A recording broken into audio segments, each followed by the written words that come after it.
So I watched Ram Dass Going Home. It's a new Netflix documentary is the genre it says. I'm going to talk about why I don't think it's really a documentary. It's more of a visual poem. Now Ram Dass, a guru, he's approaching the later stage of his life now. He's had a stroke. So this is just him talking about how he feels now at this stage in his life, kind of approaching death, and that's the going home part. Now I loved it because I think it's one thing to preach spiritualism and accepting death and losing all your attachments, and to preach non-materialism and giving up material things when you're young and when you are healthy and you're not dependent on others and you're very independent. It's one thing to preach those things then, but when you're actually approaching death and you're older and you're no longer able to be completely independent and suddenly you have to rely on other people, to see someone still have the exact same beliefs and the exact same convictions and to speak it with the same warmth and the same look in their eye that they have all their life,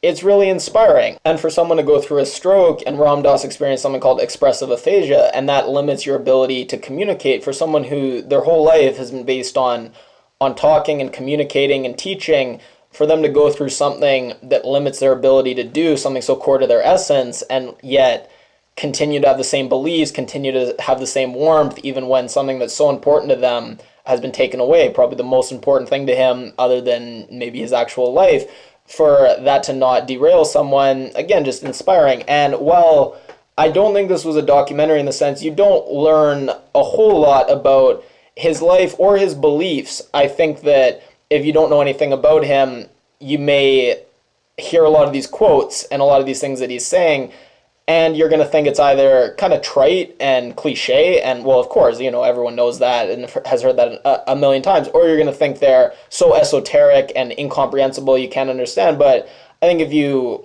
are a spiritualist and you know a lot about this stuff, you're going to respond, all the quotes are going to seem very profound and make perfect sense. And that's why I think this is more kind of a visual poem and a mood piece. The great music, just this plinking piano and just great music choices, beautiful images, a lot of photos from his life, these black and white photos of him teaching, traveling, just very inspirational, some really cool images. One, it's a clock, but at every place along the clock it just says now. I love that image, and we have just these images and these sounds just with him talking and these quotes. So really nice mood piece. I don't know how good an introduction this would be to him or his ideas. And now after I finished Going Home, honestly it whet my appetite and I had to watch more stuff, so I watched Dying to Know. Now this is more of a documentary, fascinating. It's Ram Dass, so same guy, and Timothy Leary. Now they were both professors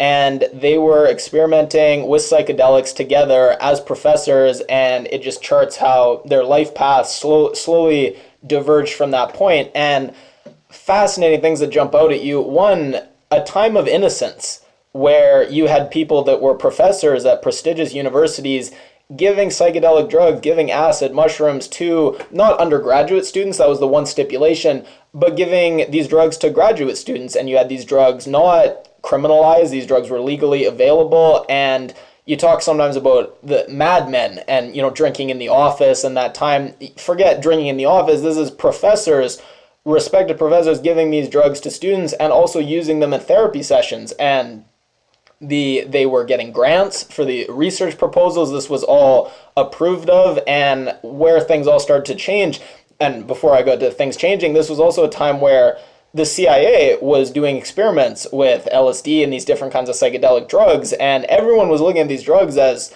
what can't they do? These are, super substances. They can give people superpowers almost. So it was really a time where people were looking at these drugs as the key to everything, the key to therapy, solving traumas, the key to accepting death and kind of hospice care, the key to winning wars. And that's how the CIA saw it. So such a time where everyone was seeing what can we use these drugs for. And then we get JFK being assassinated, and suddenly the counterculture movement, and there's this hippie movement, and now it becomes adversarial, and they're clashing with the establishment and the conservatives, and suddenly this drug and psychedelic drugs become associated with this scary new movement and a scary new militant movement. And you have the Black Panthers, you have the Weather Underground, and the violence associated with that. So suddenly LSD becomes, and acid becomes associated with radicals and rebels, whereas before it was associated with the CIA and the military and people studying and researchers and academics. So it's interesting to see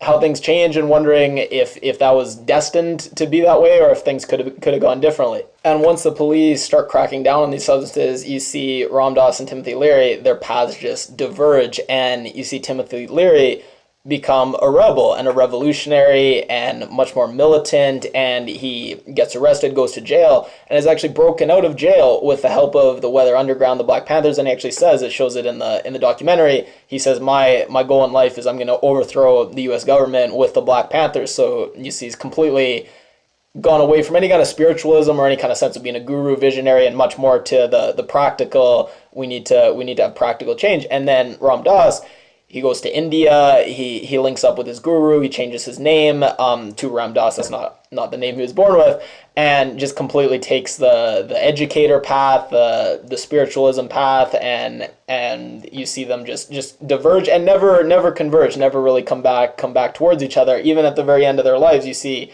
Timothy Leary, he wanted his cells available for cloning, he wanted every single possible way for him to be brought back in this existence, in this world. He wanted every avenue explored for him after he dies being brought back. And Ram Dass, complete opposite. He said he was completely fulfilled with what he'd accomplished in this world and in this incarnation, and he really wanted to move on and explore. And Timothy Leary thought it was all, and it's funny to see Timothy Leary, who everyone associates with being a rebel and being this radical. He would listen, we'd see him and Ram Dass would be talking at the end of his life, and Ram Dass would start talking about spiritualism, and Timothy Leary would look at him like he's a kook, and Timothy Leary would suddenly be the conservative, practical, all that exists is the world, and no one would ever think Timothy Leary would be looking at someone like the old conservative, but you totally see that in this documentary. And watching these two documentaries, I just find Ram Dass just so inspirational, not in what he says. A lot of people throughout the world say really smart, intelligent things that I can respect, but when you listen to him talk and when you listen to him, watch him interact with people, you just see the wisdom and the warmth, just has lived such a full life, and yet not jaded, not bitter at all. And one of my favorite little clips, you see him just walking, and he notices the camera filming him, and he looks over, and just this big smile just spreads across his face, and he looks at the camera, and then he keeps walking, and just you can't fake that. And it's just so nice to see someone who just seems completely without guile, and just everything that they've preached and they've spoken about their whole life, they've lived it every step of the way. Ram Dass, he says a lot of really smart things, but probably my favorite thing that he said in these two documentaries, he said, look within yourself. There's a truth there that you can find, and that truth is going to tell you who to surround yourself with and what kind of people you want to surround yourself with during your life. And those kind of people, the people you surround yourself with in your life, if there is an afterlife and if there is something after, those are probably the people that you're going to encounter and spend any time you have in your afterlife with as well. And I think that that's really, really good advice. And again, there's a lot of good advice out there, but if you wanted to pick what's the best advice, what's some really, really important advice, I think that you could do a lot worse than that.